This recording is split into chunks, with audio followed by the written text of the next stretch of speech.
Tonight, South Australia's budget goes under the microscope 24 hours after being released, and a revolution in feeding cattle coming to Port Pirie. From our 7 Spencer Golf Studios, your nightly news with John Hunt begins now. Good evening. We start tonight's bulletin with reaction to the South Australian state budget. Millions of dollars in funds have been allocated for projects across the Spencer Gulf and Eyre Peninsula.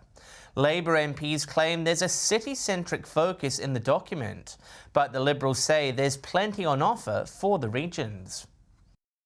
It's the $875 million investment into the state's regional areas. The state budget announced yesterday for the final time by outgoing Treasurer Rob Lucas, including several new measures for communities outside Adelaide.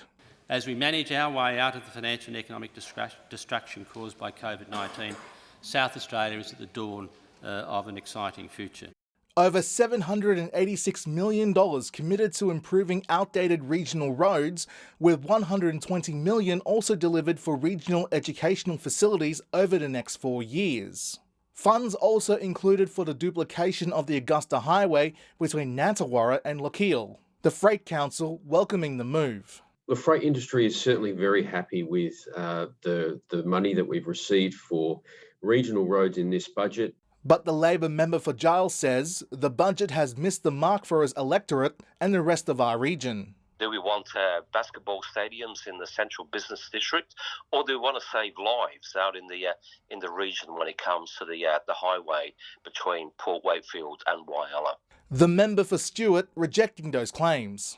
Those people down there deserve something good out of the budget as well, but it is crazy to say that the regions have not got anything other than a really great deal out of this budget. The budget also includes projects approved under the Local Government Infrastructure Partnership Program, with $56 million already allocated to councils in 40 local government areas.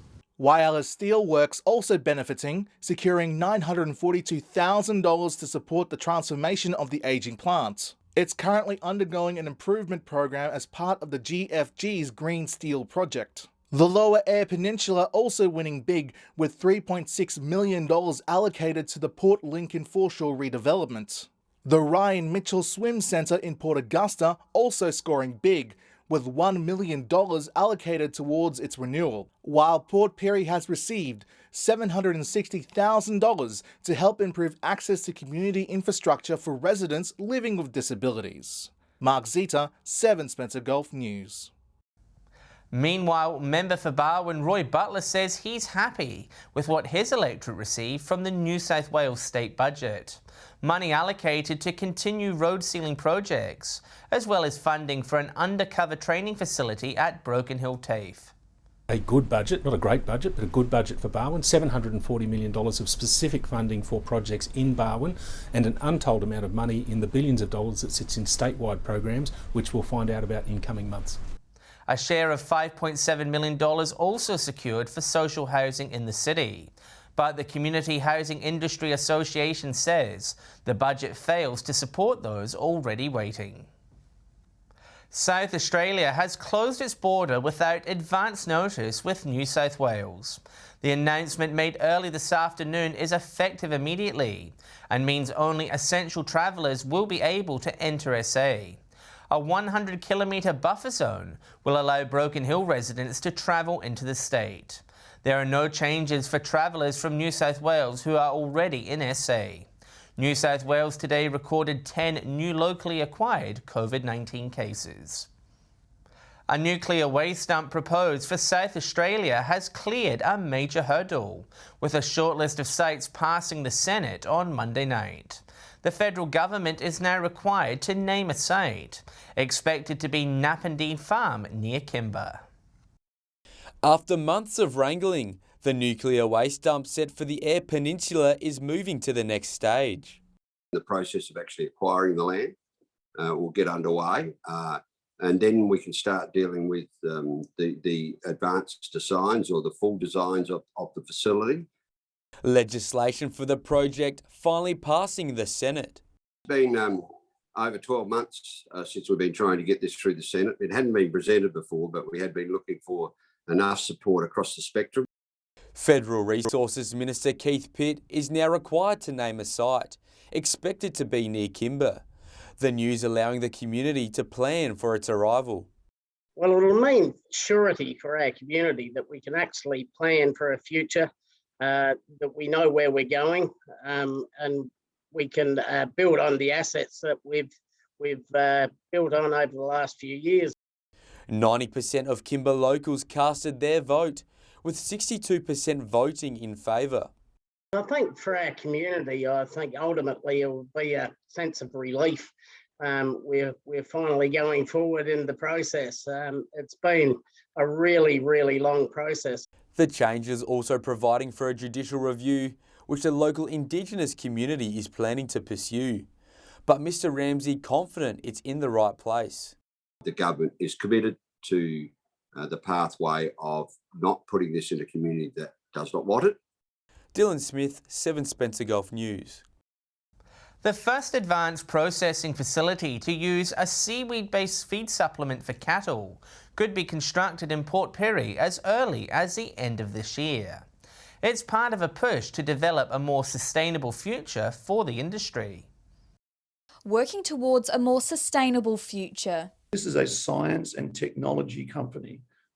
This is not your traditional meatworks. Pirie Meats joining forces with CH4 Global, Organic Technology and Siemens Australia. Their goal is a $90 million advanced processing facility near Port Pirie, with initial operations expected to commence within a year of construction. In a world first, CH4 Global will initially provide Pirie Meats with enough seaweed feed supplement for up to 10,000 cattle, slashing methane emissions by 90%. So it's a brand new concept where we can actually process a lot of the co-product or the material other than the carcass, if you like.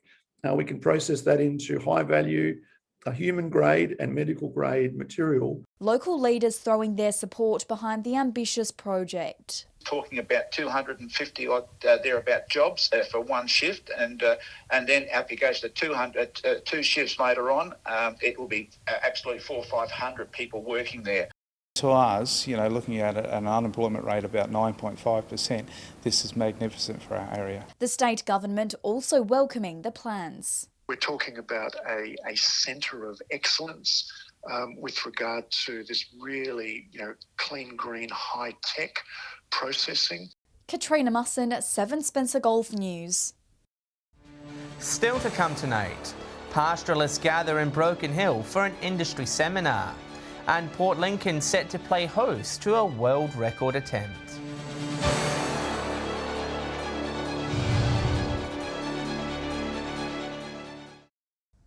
Welcome back. While farming may look simple at times, there's plenty of research happening behind the scenes. Far West Grazers gathering for today's Meet Up Forum, which is aimed at increasing profit margins as they slowly emerge from drought. Drones, apps and automation are playing an increasing role in life on the land. These latest developments in farming today presented at the Meet Up Forum. And we work across genetics, on-farm productivity, nutrition, reproduction, and then in the post-farm gate space, we're looking at new technology, looking at automation. Stallholders and speakers sharing their knowledge, hoping to improve productivity and, importantly, profits. There's a lot of positivity in terms of the outlook for the industry. Very mixed seasons across Australia, and that's not unusual. Landholders say the drought hasn't broken, but recent rain has helped. Many seeing now as the time to adopt new technology as they expand livestock numbers. It's an opportunity to reassess and realign their business and say, well, are we heading in the right direction? Let's get some good information and make some good decisions. With demand and prices for Aussie red meat continuing to climb here and around the globe, it's a welcome relief for our farmers. The last 12 months have been better than the preceding 24 odd months. We've had a small reprieve. We're getting a little bit of rain now. Things aren't great and we're still trying to recover. Port Augusta will host a forum on Friday, with today's session also going online. Lachlan Itter, 7 Spencer Gulf News. A small team of pilots and support staff is looking to break the world endurance record for an electric-powered plane. The crew landing at various locations around rural South Australia over the next few days. Taking flight across rural South Australia, Barry Rogers and his crew embarking on a world record attempt. It's all about breaking a world record for basically an endurance record for distance for for Australia's first electric aircraft. The team planning this journey for 6 months. A lot of planning. It sounds easy to say we can fly around South Australia in a small little electric plane that has a range of approximately 100 kilometres. Showcasing the aircraft's ability is their aim. To showcase what the technology can do and just do a really large trip. It's a shakedown cruise, I suppose, as well, and just to really define the parameters of the aircraft. Also hoping to steer the aviation industry into a more emission-friendly path. The ability to fly an electric plane at virtually a quarter of the cost of its conventional petrol-powered cousin is a major bonus for flight training schools. Taking off from Parafield Airport last Saturday, the team is hoping to touch down at Adelaide Airport on Friday, aiming to crush the 750-kilometre record in the process. Barry already plans for his next adventure. Been looking at Australia actually, and I'm in my mind thinking about what would that take to get right around to circumnavigate the country. So just watch that space. Dylan Smith, 7 Spencer Golf News. The final stage of roadworks of one of Port Perry's busiest roads is nearing completion. It's been welcomed by locals who were unhappy with the condition of the road. This once bumpy road will soon no longer be a thorn in the side of Port Pirie commuters. We're using a Tensar grid product, which is a plastic mesh, which will help to reinforce the road. The road now is back in place. Council will resurface Wandera Road, repairing dips and undulations that have plagued the street. Council was lucky enough to receive funding for this particular project. It was a contribution from the Local Roads and Community Infrastructure Program, which was federally funded. The $260,000 project will be completed over several days. Motorists can expect delays and road closures during this time. We've got to thank the Port Pirie residents for their patience with this. It's an unusual problem that it seems to be a moving situation under soil that we can't really keep on top of, but we've given it our best endeavours this time. It is hoped that motorists will enjoy a smoother drive towards the city centre once these works are completed. It's not as if we weren't wanting to do it, it's just a matter of how do we do it properly and successfully. Bad weather delayed upgrades in the past, but Council is optimistic, with resealing to commence on Monday. Edward McCarroll, 7 Spencer Golf News. Stay with us. A group of Eyre Peninsula farmers digging deep for their interstate mates. And a cafe looking to tackle mental health issues opens in Broken Hill.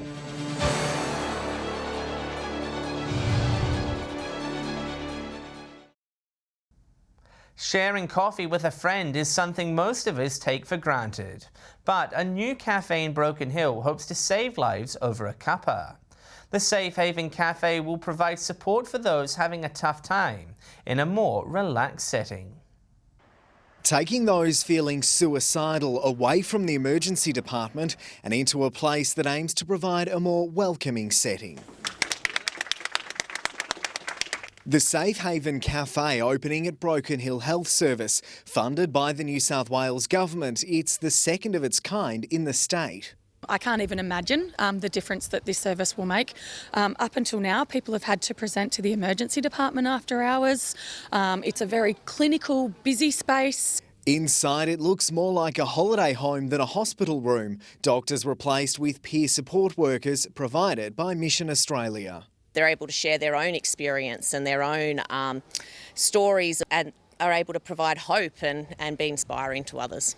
It follows a trial cafe which has been operating inside the hospital building for the last 2 months. The new facility said to be more comfortable for clients and efficient for ED staff. Certainly emergency departments were so thankful because they were aware that they just didn't have the facilities required. The cafe will be open from 4:30 p.m. until 10 p.m. weekdays and 11 a.m. to 4 p.m. on Saturday. Anyone in need of its services is invited to simply walk in. When people present here, the peer support workers are definitely well trained and well prepared to be able to help people in their time of crisis. 24-hour crisis support is available through Lifeline on 13 11 14. Lachlan Itter, 7 Spencer Gulf News. A small farming town on the Eyre Peninsula is donating a vital product to fellow farmers in need. Farmers from the Loch area banding together in support of rural aid. 144 bales of hay departed the town on Tuesday, bound for farmers in Narromine, New South Wales, who have been affected by the recent mouse plague. The past 3 years has seen the town donate around 11,000 tonnes of hay, equating to $2.6 million. Curbside recycling collection may soon become a reality for Lower Eyre Peninsula residents. The Lower Eyre Peninsula District Council will trial the service in the new financial year. Townships include Boston, Coffin Bay, Cummins, Louth Bay, North Shields, Punindi, Taitukia and Tulka. A service charge of between $150 and $180 is expected for residents within the townships to cover the cost of the trial. Fuel prices continue to edge upwards across the Spencer Gulf, with equally unwelcome news in Broken Hill this week. In fact, only one town in our region has seen any price relief. Here's Lachlan Itter with the details in Fuel Watch.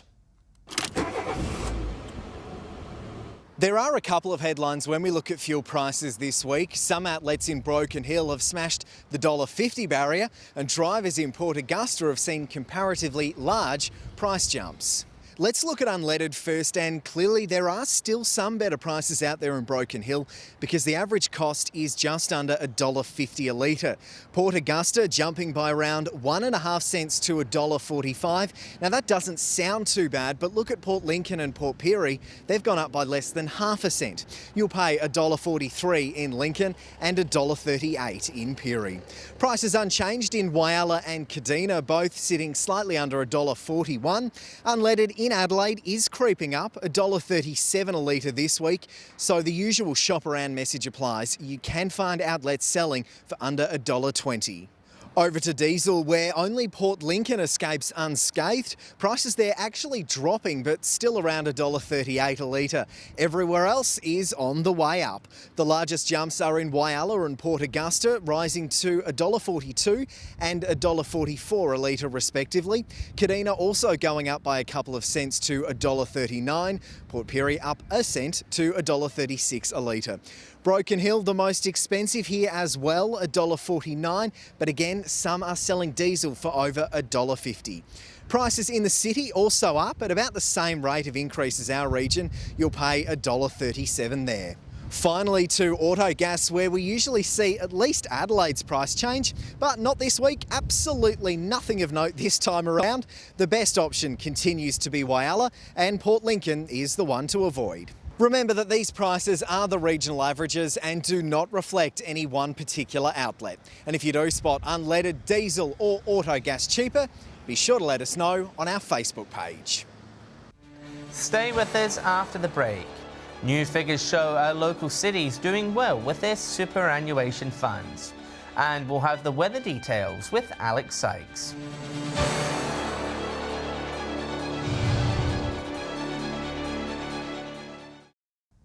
Hello again. The Spencer Gulf has come out as one of the top spots in the state with large superannuation amounts. The study was conducted by the Association of Superannuation Funds of Australia. While Adelaide and Mount Gambier topped the list statewide, Whyalla placed 4th overall with an average of $144,000. Port Lincoln came in 5th with an average balance of $143,000. Both Port Augusta and Port Pirie recorded an average balance of $122,000. Time now for a look at the local weather. With all the details, here's Alex Sykes. Thanks, John. There were a few showers across most of the region today, and it doesn't appear to be clearing up anytime soon. A severe weather warning has also been issued for some parts. More detail on that soon. From 3 p.m, Port Augusta was 17 degrees, while it topped 16, and there was a shower or two in Port Lincoln. It reached 14 degrees there. Looking further out across the region now, Broken Hill and Port Pirie both 16. Adelaide reached 15. Woodner was partly cloudy and windy, 14. Kadina and Cleve both 13. Clare was 11, and Cooper Pedy missed the rain altogether, mostly sunny and 15 degrees. Taking a look at the satellite image now, a cloud band crossing over eastern parts of the state is generating a few light showers, mainly in the southeast. Skies are mostly clear to the west under a weak area of high pressure. Moving on to tomorrow's weather outlook now, and we'll start with the Gulf waters. Northerly winds 20 to 25 knots, seas around 1 to 2 metres, and south to southwesterly swell 1 metre. As mentioned earlier, a severe weather warning was issued for today and into this evening for damaging winds and abnormally high tides. A marine wind warning and warning to ship graziers was also issued. Showers across most parts tomorrow. Port Lincoln 16, Cleve set to reach 14, and Woodner to top 15 degrees. Whyalla and Port Augusta 17 degrees, and Kadina is set to top 16. Port Pirie showers and windy 17, Clare 12 degrees, and Broken Hill becoming windy and mostly sunny, a top of 15 degrees there. Taking a look further through the week now, showers set to continue for most of the region, except for in Cooper Pedy and Broken Hill on Friday. Temperatures forecast to be in the mid-teens. Clearing up for most parts on Saturday. Rain still forecast for Port Pirie, Kadina, Adelaide and Port Lincoln. Temperatures meant to be in the low to mid-teens. And clearing up even further on Sunday, partly cloudy across most of the region except for Port Lincoln and Adelaide. And that's all the weather from me for tonight. John, I'll see you soon with an update. It's back to you. Thanks for that, Alex. And that's local news this Wednesday evening. Thanks for joining us. I'll have updates later, and we're back tomorrow night at the earlier time of 6:30 p.m, just before the footy. Until then, have a great evening. Good night.